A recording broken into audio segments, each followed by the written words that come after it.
Okay. Pratilipi creator പ്രോഗ്രാമിന്റെ മൂന്നാമത്തെ season അതിന്റെ ആദ്യ ദിവസത്തിലേക്ക് എല്ലാവർക്കും ആദ്യം തന്നെ സ്വാഗതം. ഇതിനു മുൻപും നമ്മൾ ഇതുപോലുള്ള സെഷൻസ് അറ്റൻഡ് ചെയ്തിട്ടുള്ളതാണ്. ഇപ്പൊ നാലാമത്തെ മാസ്റ്റർ ക്ലാസ് ആണ് നമ്മൾ പ്രതിലിപിയിൽ എടുക്കുന്നത്. അപ്പോൾ ഓരോ തവണയും മാസ്റ്റർ ക്ലാസ് എടുക്കുന്ന സമയത്ത് നമ്മൾ പുതിയ വിഷയങ്ങൾ അവതരിപ്പിക്കാറുണ്ട്. പുതിയ കാര്യങ്ങൾ, അതായത് പ്രതിലിപിയിലെ പുതിയ ട്രെൻഡുകൾ എന്തൊക്കെയാണ്, അങ്ങനെയുള്ള കാര്യങ്ങളെല്ലാം നമ്മൾ അവതരിപ്പിക്കാറുണ്ട്. അതുപോലെ ഇത്തവണയും നമ്മൾ കുറച്ച് പുതിയതായിട്ടുള്ള രീതിയിലാണ് ഈ വർഷത്തെ ഇത്തവണത്തെ നമ്മളുടെ Pratilipi creators program season 3 design ചെയ്തിരിക്കുന്നത്. ആദ്യം തന്നെ ഒരു കാര്യം പറയട്ടെ. പ്രതിലിപി ക്രിയേറ്റേഴ്സ് പ്രോഗ്രാം എന്ന് പറയുന്നത് പ്രതിലിപിയുടെ ഉള്ളിൽ പ്രതിലിപിയിലെ വായനക്കാർക്ക് വേണ്ടി നിങ്ങൾക്ക് എങ്ങനെ രചനകൾ എഴുതാം എന്നതിനെ പറ്റി ഉള്ളൊരു മാസ്റ്റർ ക്ലാസ് ആണ്. ഇതൊരിക്കലും പ്രതിലിപിക്ക് പുറത്തുള്ള സാഹിത്യ ലോകത്ത് നിങ്ങൾക്ക് എങ്ങനെ വളരാം, അതൊന്നുമല്ല നമ്മളിവിടെ പറയുന്നത്. ടോട്ടലി പ്രതിലിപിയെ മാത്രം കേന്ദ്രീകരിച്ചു കൊണ്ടുപോകുന്ന 5 ദിവസത്തെ ക്ലാസ്സുകളാണ് നമ്മളിവിടെ അവതരിപ്പിക്കുന്നത്. അപ്പോൾ പ്രതിലിപിയുടെ ഉള്ളിലുള്ള ട്രെൻഡിങ് ടോപ്പിക്കുകൾ എന്തൊക്കെയാണ്, പ്രതിലിപിയിൽ വരുമാനം ലഭിക്കുന്ന ഒരു രചയിതാവാകണമെന്നാണ് നിങ്ങൾ ആഗ്രഹിക്കുന്നതെങ്കിൽ നിങ്ങൾക്ക് ഈ ക്ലാസ്സുകൾ ഉപകാരപ്രദമായിരിക്കും. അതല്ല, പ്രതിലിപിയിൽ നിങ്ങൾ കുറച്ചുകൂടി സീരിയസ് ആയിട്ടുള്ള എഴുത്തുകളാണ് ആഗ്രഹിക്കുന്നത്, അങ്ങനെയാണെങ്കിൽ ഈ ക്ലാസ്സുകൾ നിങ്ങൾക്ക് വേണ്ടിയുള്ളതല്ല. അത് ആദ്യമേ ക്ലിയർ ചെയ്യുവാണ്. പ്രതിലിപിയിൽ വരുമാനം നേടാൻ ആഗ്രഹിക്കുന്ന രചയിതാവാണ്, പ്രതിലിപിയിൽ കൂടുതൽ വായനക്കാരെ എങ്ങനെ നേടും, അതൊക്കെയാണ് നിങ്ങൾക്ക് ആഗ്രഹമെങ്കിൽ, അതുപോലെ പ്രതിലിപിക്ക് യോജിച്ച രീതിയിൽ പ്രതിലിപിയിലെ മെജോറിറ്റി വരുന്ന, അതായത് ഭൂരിഭാഗം വരുന്ന വായനക്കാർക്ക് വേണ്ടി എങ്ങനെ രചനകൾ എഴുതാം എന്നുള്ളതാണ് നിങ്ങളുടെ സംശയമെങ്കിൽ അത് ക്ലിയർ ചെയ്യാൻ വേണ്ടിയിട്ടുള്ളതാണ് ഈ മാസ്റ്റർ ക്ലാസ്. ഇത്തവണത്തെ ക്ലാസ് കൂടുതലായിട്ടും നമ്മൾ അതിനുവേണ്ടി കോൺസെൻട്രേറ്റ് ചെയ്തിരിക്കുന്നതാണ്. ഇതിനു മുൻപത്തെ വർഷങ്ങളിൽ നടന്നിട്ടുള്ള മാസ്റ്റർ ക്ലാസ്സുകളിൽ നമ്മൾ എങ്ങനെയാണ് കഥാപാത്രത്തെ വികസിപ്പിക്കുന്നത്, എങ്ങനെയാണ് ഒരു പ്ലോട്ട് എഴുതുന്നത്, അങ്ങനെയുള്ള പല കാര്യങ്ങളും ചർച്ച ചെയ്തിരുന്നു. പക്ഷെ ഇത്തവണ അതിൽ നിന്ന് വ്യത്യസ്തമായിട്ട് ടോട്ടലി പ്രതിലിപിയെ മാത്രം കേന്ദ്രീകരിച്ച് പ്രതിലിപിയിൽ ട്രെൻഡിങ് ആയിട്ടുള്ള രചനകളിൽ നിന്ന് ഇൻസൈറ്റ്സ് എടുത്തുകൊണ്ട് അതിന്, അതായത് ആ ഒരു പഠനം ഉണ്ടല്ലോ, നമ്മളിപ്പോ പ്രതിലിപിയിൽ ഏറ്റവും ട്രെൻഡിങ് ആയിട്ടുള്ള കഥ എന്താണ്, എന്തുകൊണ്ട് ഇത് ആളുകൾ വായിക്കുന്നു, എന്തൊക്കെയാണ് ഇതിന് വരുന്ന ഘടകങ്ങൾ, അങ്ങനെയുള്ള കാര്യങ്ങൾ പൂർണ്ണമായിട്ടും റിസർച്ച് ചെയ്ത് കണ്ടെത്തി ഉണ്ടാക്കിയിട്ടുള്ള സ്റ്റഡി മെറ്റീരിയൽ ആണ് ഇത്തവണ നമ്മൾ ഉപയോഗിക്കുന്നത്. അപ്പോൾ ഒരു തവണ കൂടി പറയുവാണ്, ഇത് പൂർണ്ണമായും പ്രതിലിപിയെ മാത്രം കേന്ദ്രീകരിച്ചിട്ടുള്ളതാണ്. പ്രതിലിപിയിലെ ട്രെൻഡിങ് ആയിട്ടുള്ള കാര്യങ്ങളെ മാത്രം കേന്ദ്രീകരിച്ചിട്ടുള്ളതാണ്. അതിനപ്പുറത്തേക്ക് എന്തെങ്കിലുമാണ് നിങ്ങൾ പ്രതീക്ഷിക്കുന്നതെങ്കിൽ ഈ ക്ലാസ് നിങ്ങൾക്ക് വേണ്ടിയുള്ളതല്ല. ഓക്കെ. ഇനി പ്രതിലിപി ക്രിയേറ്റേഴ്സ് പ്രോഗ്രാമിൽ ആദ്യമായിട്ട് ജോയിൻ ചെയ്യുന്ന ആരെങ്കിലും ഉണ്ടെങ്കിൽ അവർക്ക് വേണ്ടി ഞാൻ എന്നെ പരിചയപ്പെടുത്താം. എൻ്റെ പേര് ഷൈമ. ഞാനിവിടെ മലയാളം ഡിപ്പാർട്ട്മെന്റിൽ ഓതർ റിലേഷൻ സ്പെഷ്യലിസ്റ്റ് ആയിട്ട് ജോലി ചെയ്തു വരുന്നു. ഇത്തവണ നമുക്ക് മറ്റൊരു അതിഥി കൂടിയുണ്ട്. ആക്ച്വലി എല്ലാ തവണയും നിങ്ങൾ ഞാൻ പറയുന്നതോ അല്ലെങ്കിൽ നമ്മുടെ മലയാള ടീമിലുള്ള മറ്റാരെങ്കിലും പറയുന്നതോ ആണ് കേട്ടുകൊണ്ടിരിക്കുന്നത്. പക്ഷെ ഇത്തവണ അതിൽ നിന്ന് വ്യത്യസ്തമായിട്ട് നിങ്ങളിൽ നിന്ന് തന്നെ ഒന്നോ രണ്ടോ പേര് ഇവിടെ സംസാരിക്കുന്നുണ്ടാകും. ഇന്നത്തെ ദിവസം ക്ലാസ് എടുക്കുന്നതിന് വേണ്ടിയിട്ട്, അതായത് നിങ്ങൾക്ക് കാര്യങ്ങൾ പറഞ്ഞു തരുന്നതിന് വേണ്ടിയിട്ട് സാൽമിയാണ് നമ്മളുടെ കൂടെ ഉള്ളത്. അപ്പോൾ ഫസ്റ്റ് സെഷൻ കഴിയുമ്പോഴേക്കും സാൽമിയായിരിക്കും ബാക്കിയുള്ള ഇന്നത്തെ ക്ലാസ് എടുക്കുന്നത്. അപ്പോൾ അതുകൂടി ഇന്നത്തെ നമ്മളുടെ ക്ലാസ്സിന്റെ ഒരു ഹൈലൈറ്റ് ആണ്. അപ്പൊ നമുക്ക് ഇനി അധിക സമയം കളയണ്ട, നമുക്ക് നേരെ നമ്മളുടെ ക്ലാസ്സിലേക്ക് പോകാം. ഇതിന്റെ റെക്കോർഡിങ്ങും അതുപോലെ സ്റ്റഡി മെറ്റീരിയലും നമ്മൾ നാളത്തെ ദിവസം രാവിലെ അല്ലെങ്കിൽ ഉച്ചയോടുകൂടി നിങ്ങൾക്ക് അയക്കുന്നുണ്ടാകും. ഞാൻ എൻ്റെ സ്ക്രീൻ ഷെയർ ചെയ്തിട്ടുണ്ട്. സ്ക്രീൻ ഷെയർ ചെയ്തിരിക്കുന്നത് കാണാൻ സാധിക്കുന്നുണ്ടെങ്കിൽ യെസ് എന്നൊന്ന് മാർക്ക് ചെയ്യണേ. ഓക്കെ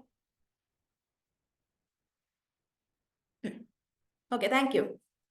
ഇനി ക്ലാസ്സിന്റെ ഇടയിൽ എന്തെങ്കിലും സംശയങ്ങൾ ഉണ്ടെങ്കിൽ അത് മാക്സിമം അവസാനത്തെ 10 മിനിറ്റിലേക്ക് മാറ്റി വെക്കാൻ വേണ്ടി നോക്കുക. അതല്ല, ടോപ്പിക്കുമായിട്ട് റിലേറ്റ് ചെയ്തിട്ടുള്ള എന്തെങ്കിലും സംശയങ്ങളാണെങ്കിൽ ഈ ചാറ്റിൽ ഇടുക കേട്ടോ. ഓക്കെ. എല്ലാ തവണയും നമ്മൾ ക്ലാസ് തുടങ്ങുമ്പോൾ നമ്മൾ ആദ്യം പറയുന്നത് പ്രതിലിപിയെ കുറിച്ച് തന്നെയാണ്. പ്രതിലിപിയുടെ ഒരു ഇൻട്രൊഡക്ഷൻ ആണ് എല്ലാ തവണയും പറയുന്നത്. അപ്പോൾ അതിൽ നിന്ന് വ്യത്യാസമായിട്ട് നമ്മൾ ഇത്തവണ ഒന്നും കൊണ്ടുവന്നിട്ടില്ല. ഇതാണ് എല്ലാ തവണയും ഉള്ളതിൽ നിന്ന് സ്റ്റേബിൾ ആയിട്ട് ഇത്തവണയും നമ്മൾ ഉള്ള ഒരു കാര്യം. ഇപ്പോ പ്രതിലിപി എന്ന് പറയുമ്പോൾ കഥയുടെ ലോകമാണെന്ന് എല്ലാവർക്കും അറിയാം. ഇത് പ്രതിലിപിയിൽ നിങ്ങൾ തുടർച്ചയായിട്ട് എഴുതുന്നവരായിരിക്കും. അപ്പൊ നിങ്ങൾക്ക് ഇതൊരു റിപ്പീറ്റേറ്റീവ് ആയിട്ട് തോന്നും. പക്ഷെ പ്രതിലിപിയിലെ രചനകൾ എഴുതാൻ തുടങ്ങി അല്ലെങ്കിൽ വായിച്ച് ഇപ്പൊ ഒരു രചയിതാവ് എന്ന രീതിയിലേക്ക് മാറിക്കൊണ്ടിരിക്കുന്ന പുതുതായിട്ട് നമ്മളുടെ പ്രോഗ്രാമിൽ ജോയിൻ ചെയ്തിരിക്കുന്നവർക്ക് വേണ്ടിയിട്ടാണ് ഈ ഒരു പോർഷൻ നമ്മൾ ആഡ് ചെയ്തിരിക്കുന്നത് കേട്ടോ. അപ്പോൾ പ്രതിലിപി എന്ന് പറയുന്നത് നമുക്ക് സ്വയമായിട്ട് രചനകൾ പബ്ലിഷ് ചെയ്യാനും അതിലൂടെ സമ്പാദിക്കാനും ഉള്ള ഒരു മാർഗമാണ്. ഓക്കെ, പ്രതിലിപി രചനകളിലൂടെ സമ്പാദിക്കുന്നു എന്ന് പറയുമ്പോൾ ഞാനിപ്പോ ഒരു പുസ്തകം എഴുതുന്നു, ആ പുസ്തകം ഞാൻ പുറത്ത് വിൽക്കുന്നു. ഓക്കെ, അതിൽ നിന്ന് എനിക്കൊരു റോയൽറ്റി ഷെയർ കിട്ടും. അതുപോലെ തന്നെയാണ് പ്രതിലിപിയുടെ അകത്ത് ഞാൻ എഴുതുന്നു, അതിൽ നിന്ന് എനിക്ക് മോണിറ്റൈസേഷൻ വഴി ഓരോ മാസവും വരുമാനം ലഭിക്കുന്നു. അതുപോലെ തന്നെയാണ് നമ്മളുടെ പ്രതിലിപി പോകുന്നത്. ഓക്കെ, ഇനി പ്രതിലിപിയില് നമ്മളുടെ ഒരു സാധാരണ ഒരു പബ്ലിഷിങ്ങിൽ നിന്ന് വ്യത്യസ്തമായിട്ടുള്ള കാര്യങ്ങൾ എന്ന് വെച്ച് കഴിഞ്ഞാൽ, നിങ്ങളിപ്പോൾ ഒരു പുസ്തകം പ്രസിദ്ധീകരിക്കാൻ വേണ്ടി പോകുമ്പോൾ നമുക്ക് അതിന് പ്രൂഫ് റീഡിങ്ങിന് വേണ്ടി ഒരാൾക്ക് കൊടുക്കേണ്ടി വരും, അതിന് പബ്ലിഷിങ്ങിന് വേണ്ടിയിട്ട് ഒരുപാട് കാര്യങ്ങൾ ചെയ്യാനുണ്ട്. പക്ഷേ പ്രതിലിപിയിൽ നമുക്ക് സ്വയം പ്രസിദ്ധീകരിക്കാനും നമുക്ക് തന്നെ എഡിറ്റ് ചെയ്യാനും എപ്പോൾ വേണമെങ്കിലും അതിനെ തിരുത്താനും മറ്റുള്ളവരുടെ അഭിപ്രായം കേട്ട് അതിനനുസരിച്ച് നമ്മളുടെ അടുത്ത ഭാഗത്തിനെ മോടി പിടിപ്പിക്കാനും എല്ലാം സഹായിക്കുന്ന ഒരു സ്ഥലമാണ് പ്രതിലിപി എന്ന് പറയുന്നത്. ഇനി ഇപ്പോ നമ്മൾ ക്രിയേറ്റർ പ്രോഗ്രാമിൽ പങ്കെടുക്കുമ്പോൾ ക്രിയേറ്റർ പ്രോഗ്രാമിന്റെ ഭാഗമായിട്ട് നമുക്ക് പ്രതിലിപി ക്രിയേറ്റേഴ്സ് റൈറ്റിംഗ് ചലഞ്ച് ഉണ്ട്. കഴിഞ്ഞ ക്രിയേറ്റർ പ്രോഗ്രാമിൽ ഇപ്പൊ കഴിഞ്ഞ മാസം അവസാനിച്ച ക്രിയേറ്റർ പ്രോഗ്രാമിന്റെ ഉള്ളിൽ ഒരുപാട് പേര് അതിൽ എഴുതിയിട്ടുണ്ടായിരുന്നു. അപ്പോൾ അതിൽ എഴുതിയത് ഇതുവരെ ഒരു മത്സരത്തിലും പങ്കെടുക്കാതിരുന്നിട്ട് കഴിഞ്ഞ തവണത്തെ ക്രിയേറ്റർ ചലഞ്ചിൽ പങ്കെടുത്തതിൽ ഒരുപാട് പേർക്ക് പ്രൊഫൈലിന് ഒരുപാട് റീച്ച് ഉണ്ടാവുന്നതായിട്ടും കൂടുതൽ ഫോളോവേഴ്സിനെ ലഭിക്കുന്നതായിട്ടും ആ കഥകൾ, അതായത് ക്രിയേറ്റർ പ്രോഗ്രാമിന് വേണ്ടി എഴുതിയ കഥകൾ മികച്ച രീതിയിൽ പ്രതിലിപിയുടെ അകത്തും പുറത്തുമായിട്ട് വർക്ക് ചെയ്യുന്നതായിട്ടും നമ്മൾ കണ്ടെത്തിയിട്ടുണ്ടായിരുന്നു. അപ്പോൾ മത്സരങ്ങളിലും ചലഞ്ചുകളിലും പങ്കെടുക്കുക എന്നുള്ളത് പ്രതിലിപിയിൽ നിങ്ങൾ വളരാൻ വേണ്ടി ആഗ്രഹിക്കുന്നവരാണെങ്കിൽ, അത് ഫിനാൻഷ്യലി ആണെങ്കിലും അതല്ല ഇപ്പോൾ ഫോളോവേഴ്സിന്റെ എണ്ണത്തിലാണെങ്കിലും വായനക്കാരുടെ എണ്ണം കൂടുന്നതിലാണെങ്കിലും വളരാൻ ആഗ്രഹിക്കുന്നവരാണെങ്കിൽ നിങ്ങൾക്ക് ഏറ്റവും നല്ല ഓരോ ഓപ്പർച്യൂണിറ്റിയാണ് പ്രതിലിപിയിലെ മത്സരങ്ങളിലും ചലഞ്ചുകളിലും പങ്കെടുക്കുക എന്നുള്ളത്.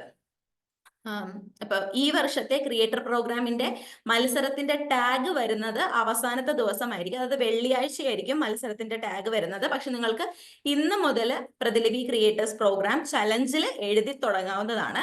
മത്സരത്തിന്റെ ടാഗ് വന്നു കഴിയുമ്പോൾ ആ വിഭാഗം ചേർത്താൽ മതിയാകും. ഓക്കെ, ഇനി പ്രതിലിപിയുടെ റെക്കമെൻഡേഷൻ സിസ്റ്റം. ഞാനിപ്പോ ഒരു പുസ്തകം എഴുതി, പുസ്തകം കൂടുതൽ ആൾക്കാർ വായിക്കുന്നു. ഓക്കെ, അപ്പൊ എന്റെ പുസ്തകം ഉള്ളത് ഒരു ഷെൽഫില് ഏറ്റവും മുകളിലാണ് ഇരിക്കുന്നതെന്ന് വിചാരിക്കുക, അല്ലെങ്കിൽ ഏറ്റവും താഴെയാണ് എന്റെ പുസ്തകം വെച്ചിരിക്കുന്നത്. അവിടെ നിന്ന് 2-3 പേര് ആ പുസ്തകം എടുത്ത് വായിക്കുന്നു. അപ്പോ ആ ബുക്ക് സ്റ്റോളിലുള്ള ആളത് ശ്രദ്ധിക്കുന്നുണ്ട്. ഓക്കെ, ഈ പുസ്തകം ആൾക്കാർ വായിക്കുന്നുണ്ട് എങ്കിൽ ഒരു കാര്യം ചെയ്യാം, കുറച്ചുകൂടി മേളിലെ ഷെൽഫിലേക്ക് എടുത്ത് വെക്കാം, അല്ലെങ്കിൽ ആളുകൾക്ക് കുറച്ചുകൂടി വിസിബിൾ ആയിട്ടുള്ള ഒരു ഡിസ്റ്റൻസിൽ അത് വെക്കാം. അങ്ങനെ നമ്മൾ ആ പുസ്തകം കുറച്ചുകൂടി മേളിലേക്ക് എടുത്ത് വെക്കുന്നു. അതുപോലെ തന്നെയാണ് പ്രതിലിപിയുടെ റെക്കമെൻഡേഷൻ സിസ്റ്റം എന്ന് പറയുന്നത്.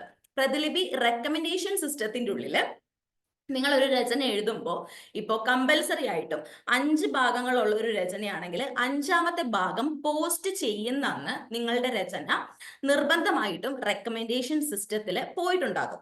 അന്ന് ആ ചെല്ലുന്ന ദിവസം എത്ര പേര് അത് വായിക്കുന്നുണ്ട് എന്നതിനനുസരിച്ചിട്ടായിരിക്കും ആദ്യം നമ്മൾ 100 പേർക്ക് ഈ കഥ കാണിച്ചു. അത് കഴിഞ്ഞ് അവിടെ ഒരു 50 പേര് വായിച്ചു കഴിഞ്ഞാൽ അടുത്ത 100 പേർക്ക് കൂടി ഈ കഥ കാണിക്കും. അങ്ങനെയാണ് പ്രതിലിപിയുടെ റെക്കമെൻഡേഷൻ സിസ്റ്റം വർക്ക് ചെയ്യുന്നത്. ഓക്കെ,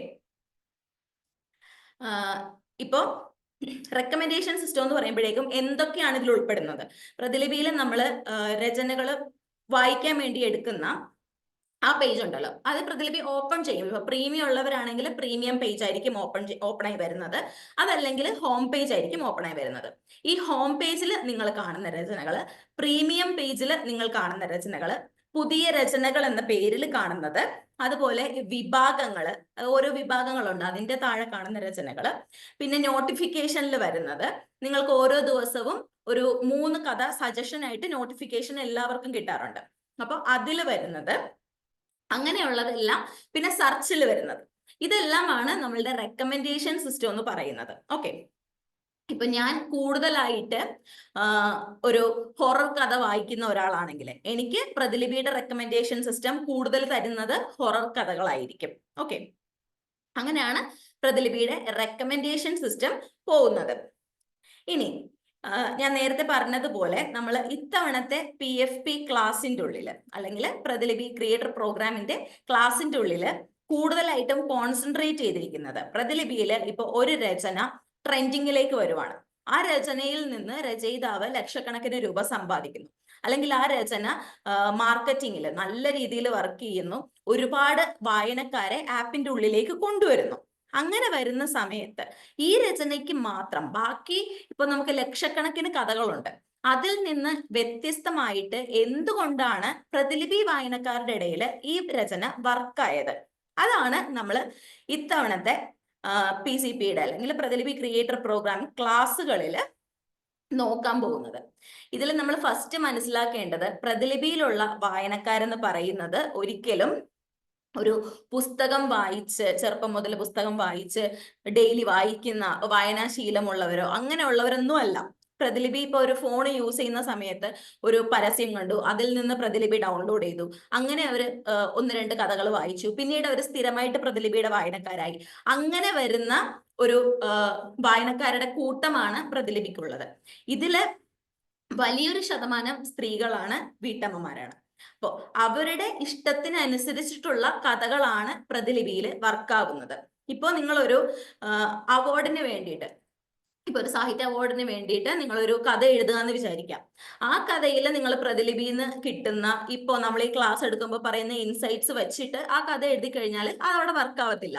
അതുപോലെ തന്നെ ഒരു സാഹിത്യ മത്സരത്തിന് വേണ്ടി നിങ്ങൾ എഴുതുന്ന രചന പ്രതിലിപിയിൽ കൊണ്ടുവന്നിട്ടാൽ ഇവിടെയും വർക്കാവത്തില്ല. ഓരോ പ്ലാറ്റ്ഫോമിനും അതിൻ്റെതായിട്ടുള്ള ശൈലിയുണ്ട്. ആ ശൈലി എങ്ങനെയാണ് പ്രതിലിപി കഥകളിൽ വർക്കാവുന്നത് എന്നാണ് നമ്മൾ ഇവിടെ നോക്കുന്നത്. ഓക്കെ, അപ്പോ ഇവിടെ നേരത്തെ പറഞ്ഞതുപോലെ പ്രധാന പ്ലോട്ടുകൾ, പ്രധാന തീമുകൾ എന്തൊക്കെയാണ് നമുക്ക് എല്ലാവർക്കും അറിയാവുന്നതാണ്. ഒരുപാട് മെസ്സേജുകളിൽ നമ്മൾ പറഞ്ഞിട്ടുള്ളതാണ്. പ്രതിലിപിയിലെ ഏറ്റവും കൂടുതൽ ആളുകൾ വായിക്കുന്നത് പ്രണയം എന്ന് പറയുന്ന കാറ്റഗറിയാണ്. ഓക്കെ, ആ പ്രണയം എന്ന് പറയുന്ന കാറ്റഗറിയുടെ ഉള്ളിൽ, ആ ഒരു വിഭാഗത്തിന്റെ ഉള്ളിൽ ഒരുപാട് പ്ലോട്ടുകളും തീമുകളും ഉണ്ട് അല്ലെ. അതിൽ തന്നെ പ്രതിലിപിയിലെ ഏറ്റവും കൂടുതൽ വർക്കായിട്ടുള്ള പ്ലോട്ടുകളും തീമുകളുമാണ് നമ്മൾ ഇന്നത്തെ ക്ലാസ്സിൽ നോക്കുന്നത്. ഇത് പ്രതിലിപി മലയാളം മാത്രമല്ല നമ്മൾ നോക്കിയിരിക്കുന്നത്, പ്രതിലിപി മറാത്തി, ഹിന്ദി, ബംഗാളി അങ്ങനെ എല്ലാ ഭാഷകളിലും നിന്ന് നോക്കിയിട്ടാണ് നമ്മൾ ഈ സ്റ്റഡി മെറ്റീരിയൽ ഉണ്ടാക്കിയിരിക്കുന്നത് കേട്ടോ. ഇപ്പൊ നേരത്തെ പറഞ്ഞതുപോലെ ഇന്നത്തെ ക്ലാസ്സില് എല്ലാ തവണത്തെയും പോലെ ഞാനല്ല ഇരുന്ന് പറയുന്നത്. നമുക്ക് സാൽമിയ നമുക്ക് ക്ലാസ് എടുക്കാൻ വേണ്ടിയുണ്ട്. സാൽമിയ ലാമി എന്ന പേരിലാണ് പ്രതിലിപിയിൽ എഴുതുന്നത്. ഇതിനു മുൻപും പ്രതിലിപിക്ക് വേണ്ടിയിട്ട് ഓതേഴ്സിനെ എഡ്യൂക്കേറ്റ് ചെയ്യാനുള്ള വീഡിയോസ് എല്ലാം നമുക്ക് ചെയ്തു തന്നിട്ടുള്ളതാണ്. അപ്പോൾ സാൽമിയയെ സ്നേഹത്തോടെ ക്ലാസ്സിലേക്ക് സ്വാഗതം ചെയ്യുന്നു. നമസ്കാരം. ഷൈമ പറഞ്ഞതുപോലെ തന്നെ ഇന്നത്തെ ക്ലാസ് എടുക്കുന്നത് ഞാനാണ്. അപ്പോ എന്റെ പേര് സാൽമിയ. ഞാൻ ഇപ്പോ ഒരു 4 കൊല്ലം, ഏകദേശം 4 കൊല്ലത്തിൽ കൂടുതലായി ഞാൻ ഇപ്പൊ പ്രതിലിപി കുടുംബത്തിനോടൊപ്പം തന്നെ സഞ്ചരിച്ചു വരുന്നു. കൊറോണ കാലത്ത് എഴുതി തുടങ്ങിയതാണ്.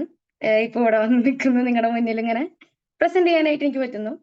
ഓക്കെ, അപ്പോ നമുക്ക് നമ്മുടെ ക്ലാസ്സിലേക്ക് കടക്കാം. ഞാൻ അധികം സമയം എടുക്കുന്നില്ല.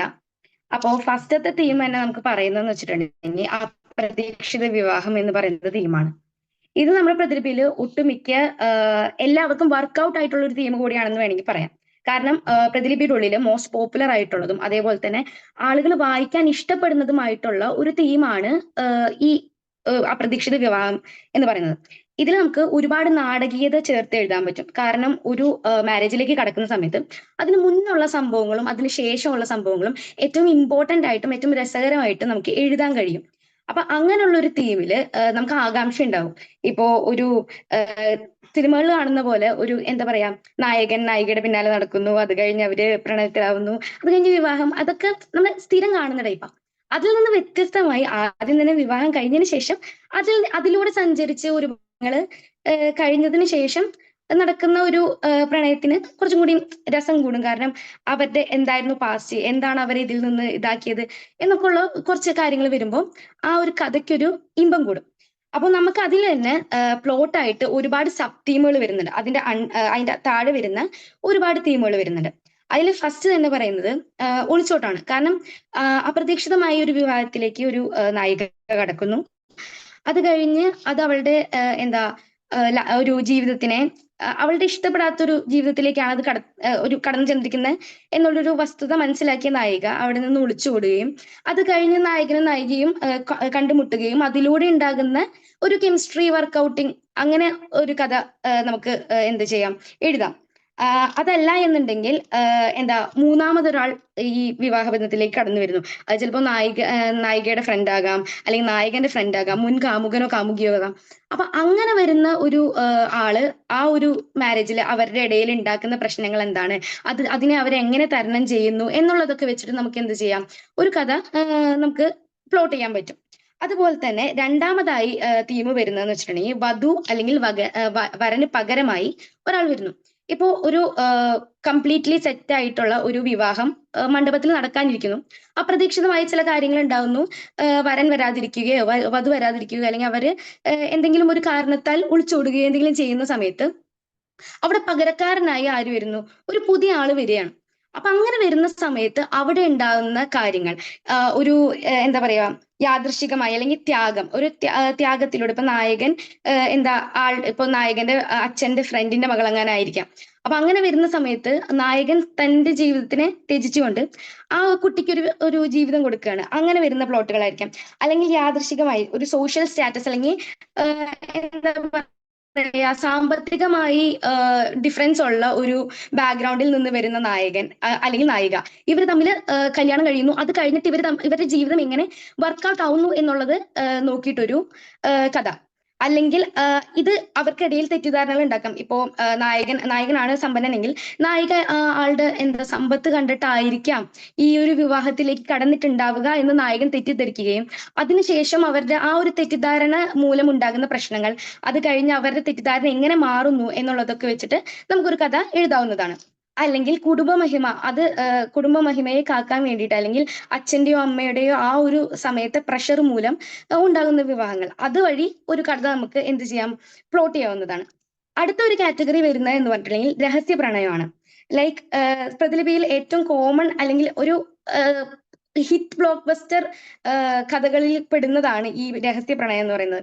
ഇപ്പോ നായകനും നായികയും വിവാഹം കഴിഞ്ഞിട്ടുണ്ട് എന്നുള്ളത് അറിയാതെ സമൂഹത്തിലേക്ക് ചെന്നെത്തുകയും അവിടെ അവര് തീർത്തും അപരിചിതരായി പെരുമാറുകയും പിന്നീടൊരു സന്ദർഭം വരുന്ന സമയത്ത് അവരുടെ ബന്ധം വെളിപ്പെടുകയും ചെയ്യുന്ന ഒരു പ്ലോട്ടിലുള്ളൊരു കഥ. അങ്ങനെ അതിൽ തന്നെ ഒരുപാട് സബ് തീംസ് വരുന്നുണ്ട്.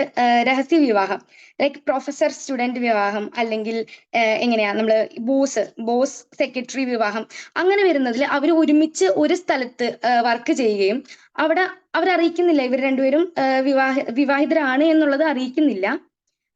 അതുവഴി ഉണ്ടാകുന്ന കാര്യങ്ങളും അതിൽ നിന്ന് അവരുടെ പ്രണയകഥയും അതിലൂടെ പോകുന്ന ഒരു കഥ നമുക്ക് പ്ലോട്ട് ചെയ്യാവുന്നതാണ്. അതുമല്ലെങ്കിൽ പ്രൊഫഷണൽ ജീവിതവും അതേപോലെ തന്നെ അവരുടെ പേഴ്സണൽ ലൈഫും എങ്ങനെ ഇവർ കൊണ്ടുപോകുന്നു എന്നുള്ളത്. മറ്റുള്ളവരുടെ മുൻപിൽ ഇവർ അപരിചിതരായിട്ടായിരിക്കാം പെരുമാറിയിട്ടുണ്ടാവുക. പക്ഷേ ഇവരുടെ ഒരു വീട്ടില് അല്ലെങ്കിൽ ഒരു സ്വകാര്യ ജീവിതത്തിൽ ഇവര് ഹസ്ബൻഡ് ആൻഡ് വൈഫായിട്ട് ബിഹേവ് ചെയ്യുന്ന തരത്തിൽ നമുക്ക് ഒരു കഥ പ്ലോട്ട് ചെയ്യാവുന്നതാണ്. അല്ലെങ്കിൽ ഇമോഷണൽ സംഘർഷങ്ങൾ എന്ന് പറയുന്നത് ഒരു ആക്സിഡന്റലി മാരീഡ് ആവുന്നു, മേൽ പറഞ്ഞ രീതിയിലുള്ള തരത്തിൽ ഇവർ വിവാഹിതരാകുകയും അത് കഴിഞ്ഞതിന് ശേഷം ഹീറോയിൻ അല്ലെങ്കിൽ നായിക എങ്ങനെ നായകനെ ആക്സെപ്റ്റ് ചെയ്യുന്നു എന്നുള്ള ഒരു ഇത്. ഇപ്പൊ മേലെ പറമ്പിൽ ആൺവീട് അതിനൊരു ഉദാഹരണമായി നമുക്ക് കണക്കാക്കാം. അല്ലെങ്കിൽ ഇപ്പോ മീനത്തിൽ താലികെട്ട്, ആക്സിഡന്റൽ ആയിട്ട് അല്ലെങ്കിൽ അപ്രതീക്ഷിതമായ ഒരു സാഹചര്യത്തിൽ നായികയെ സ്വീകരിക്കേണ്ടി വരുന്ന നായകൻ. അതുമല്ലെങ്കിൽ ഇവരുടെ സ്വഭാവത്തിൽ വരുന്ന വയസ്സിൽ വരുന്ന വ്യത്യാസം അല്ലെങ്കിൽ സ്വഭാവത്തിൽ വരുന്ന വ്യത്യാസം. ഇപ്പോ ഒരു ജനറേഷൻ ഗ്യാപ്പ് അവിടെ രൂപപ്പെടുകയാണ് വയസ്സിൽ വരുന്ന വ്യത്യാസം കൊണ്ട്. അപ്പോ നായിക ഇപ്പൊ ഒരു ന്യൂ ജനറേഷൻ പെൺകുട്ടിയാണെന്നുണ്ടെങ്കിൽ നായകൻ ഒരു എന്താ പറയാ ഒരു പഴയ ചിന്താഗതിയുള്ള ഒരാളായിരിക്കാം. അപ്പൊ അങ്ങനെ വരുന്ന സമയത്ത് അവർക്കിടയിൽ വരുന്ന വ്യത്യാസങ്ങളും അവരുടെ അഭിപ്രായ വ്യത്യാസങ്ങളും അഭിരുചിയും എടുത്തു കാണിക്കുന്ന തരത്തിലൊരു കഥ. ഇതേപോലത്തെ ഒരു കഥ നമുക്ക് സാഹിത്യ ലോകത്ത് കാണാൻ കഴിയും. നമ്മുടെ ബഷീർ രചിച്ച പ്രശസ്ത കഥ രചയിതാവ് ബഷീർ രചിച്ച നമ്മുടെ പ്രണയലേഖനം എന്ന് പറഞ്ഞിട്ടുള്ള കഥയില് ഏതാ സാറാമ്മയും കേശവൻ നായരും അവരൊരു കാപ്പിയും ചായയും തമ്മിലുള്ള ഒരു രസകരമായ ഒരു ഫൈറ്റ് ഒക്കെ നമുക്ക് അതിൽ കാണാൻ പറ്റും.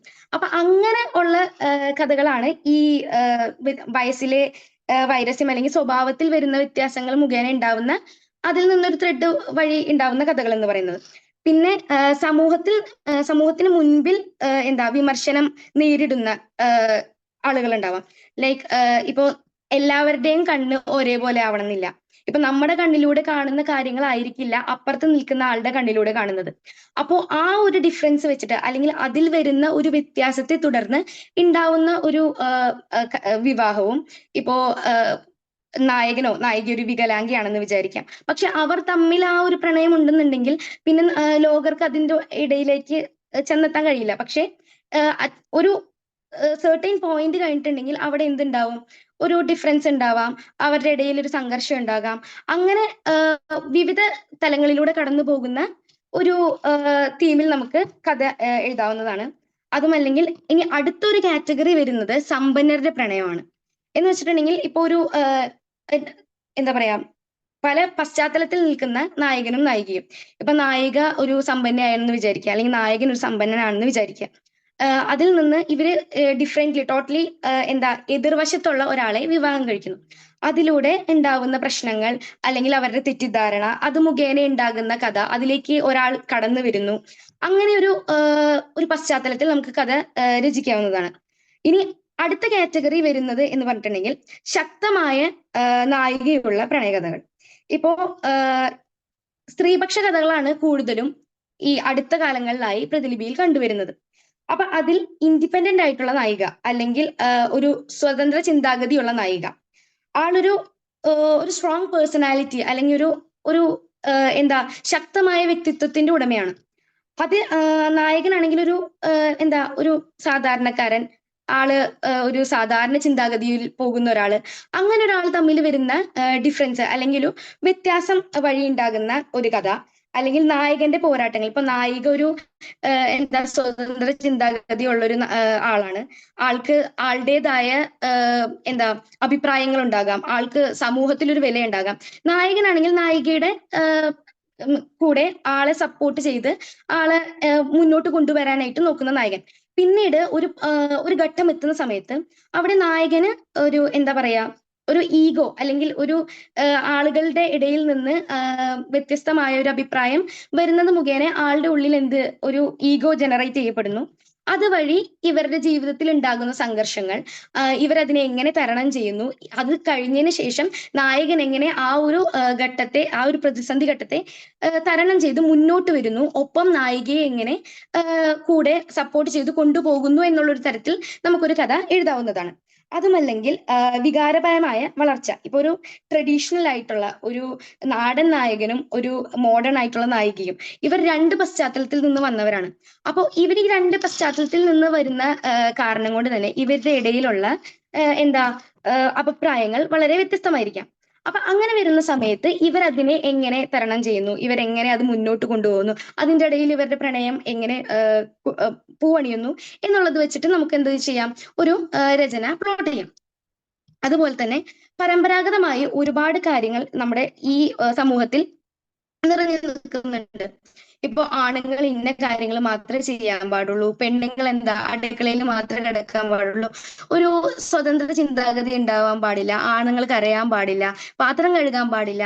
അങ്ങനെ ഒരുപാട് സോഷ്യൽ റെലവെന്റ് ആയിട്ടുള്ള അല്ലെങ്കിൽ സോഷ്യലി ഇറലവെന്റ് ആയിട്ടുള്ള ഒരുപാട് കാര്യങ്ങൾ നമ്മുടെ സമൂഹം കെട്ടിച്ചമച്ചിട്ടുണ്ട്. അപ്പൊ അങ്ങനെ വരുന്ന സമയത്ത് ഈ നായകനും നായികയും രണ്ട് പശ്ചാത്തലത്തിൽ നിന്ന് വരുന്നത് കൊണ്ട് തന്നെ ഇവരെങ്ങനെ കുടുംബത്തിൽ നിന്ന് വരുന്ന ഒരു സംഘർഷത്തെ നേരിടുന്നു, അവരെങ്ങനെ അത് തരണം ചെയ്യുന്നു എന്നുള്ളത് പശ്ചാത്തലമാക്കിയും നമുക്ക് വേണമെങ്കിൽ ഒരു കഥ രചിക്കാവുന്നതാണ്.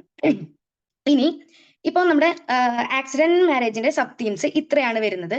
ഇനി അടുത്ത ഒരു സെക്ഷൻ നമ്മുടെ പ്രതിലിപിയിൽ ഏറ്റവും കൂടുതലായി കാണപ്പെടുന്നത് എന്ന് പറഞ്ഞിട്ടുണ്ടെങ്കിൽ അറേഞ്ച്ഡ് മാരേജ് ആണ്. കേൾക്കുമ്പോൾ രണ്ടും ഒരേപോലെയാണെന്ന് തോന്നും. ആക്സിഡന്റൽ മാരേജും അറേഞ്ച്ഡ് മാരേജും ഏകദേശം വിവാഹത്തോട് സാമ്യം വരുന്ന ഒരു ഒരു തീമാണ്. പക്ഷേ ഈ സെയിം സെയിം ബട്ട് ഡിഫറെന്റ് എന്ന് പറയുന്ന ഒരവസ്ഥയാണ് ഇവിടെയും വരുന്നത്. ഇതിൽ തന്നെ കടം, സമ്മർദ്ദം അല്ലെങ്കിൽ സോഷ്യൽ സ്റ്റാറ്റസ് നോക്കി വിവാഹത്തിൽ ഏർപ്പെടുന്ന ആളുകളുടെ ഇടയിൽ സംഭവിക്കുന്ന കാര്യങ്ങൾ, അതാണ് ഇതിൽ ഈ ഒരു തീമിൽ പറയുന്നത്. ഇതിന്റെ തീം നമ്മൾ സബ് ഡിവൈഡ് ചെയ്യുന്ന സമയത്ത് അല്ലെങ്കിൽ അതിനെ കീറി മുറിച്ച് നോക്കിയിട്ടുണ്ടെങ്കിൽ നമുക്ക് സമ്മർദ്ദം എന്ന് പറഞ്ഞിട്ടുള്ള ഒരു കാറ്റഗറി കാണാൻ പറ്റും. ഇപ്പോ ഹീറോ ഹീറോയിൻ വീട്ടുകാരുടെ സമ്മർദ്ദം മൂലം ഒരു വിവാഹത്തിലേക്ക് ഏർപ്പെടുകയും അവർ അതിനെ എങ്ങനെ തരണം ചെയ്യുന്നു, അവരുടെ പ്രണയം എങ്ങനെയാണ്, അവരുടെ കൂട്ടുകാരെങ്ങനെയാണ്, അങ്ങനെയുള്ള കഥകൾ വെച്ചിട്ട് നമുക്ക് എന്ത് ചെയ്യാം, ഒരു കഥ രചിക്കാം. അത് വളരെ നാടകീയവും ഇമോഷണലുമായ രീതിയിൽ നമുക്ക് എങ്ങനെ കൊണ്ടുപോകാം, അതിൽ ടെൻഷൻ വരും, ട്വിസ്റ്റുകൾ വരുത്താം, പുതിയൊരു ക്യാരക്ടറെ ഇൻട്രൊഡ്യൂസ് ചെയ്യാം. അതേപോലെ തന്നെ ഇവരുടെ ഇടയിൽ, കുടുംബത്തിന്റെ ഇടയിൽ ഉണ്ടാവുന്ന മുറുമുറുപ്പുകൾ, ഈ മരുമോൾ അമ്മായിയമ്മ, അങ്ങനത്തെ എലമെന്റ്സ് ഒക്കെ കൊണ്ടുവന്നിട്ട് കുറച്ചും കൂടിയും നമുക്ക് എന്താക്കാം, കഥയെ ഇൻട്രസ്റ്റിംഗ് ആക്കി മാറ്റാൻ പറ്റും. പിന്നെ അതുമല്ലെങ്കിൽ ഇപ്പോ ഒരു മുന്നേ ഒരു പ്രണയം ഉണ്ടായിരുന്ന നായിക അവരെ കാമുകനാൽ ചതിക്കപ്പെടുന്നു. അത് കഴിഞ്ഞതിന് ശേഷം നായകൻ ഒരു രക്ഷകൻ എന്ന പോലെ നായികയുടെ ലൈഫിലേക്ക് വരുന്നു. അങ്ങനെ അവർ കുറച്ചു കാലം സംരക്ഷകനായി കഴിഞ്ഞതിന് ശേഷം ഇവർ തമ്മിൽ ഒരു കെമിസ്ട്രി വർക്ക്ഔട്ട് ആവുന്നു, ഇവർ പ്രണയത്തിലാവുന്നു. അങ്ങനെ ഒരു പ്ലോട്ട് നമുക്ക് രചിക്കാവുന്നതാണ്. അതിന്റെ ഇടയിൽ വേണമെങ്കിൽ ഒരു വില്ലൻ ക്യാരക്ടറോ ഒരു വില്ലത്തി ക്യാരക്ടറോ കൊണ്ടുവന്ന് നമുക്ക് ആ കഥയെ രസകരമാക്കാവുന്നതാണ്. അതുമല്ലെങ്കിൽ അസൂയ. ഒരു ഇവർക്കിപ്പോ നായകനോ നായികയോ മുന്നൊരു കല്യാണത്തിന് മുന്നേ ഒരു പ്രണയമുണ്ടെന്ന് വിചാരിക്കുക.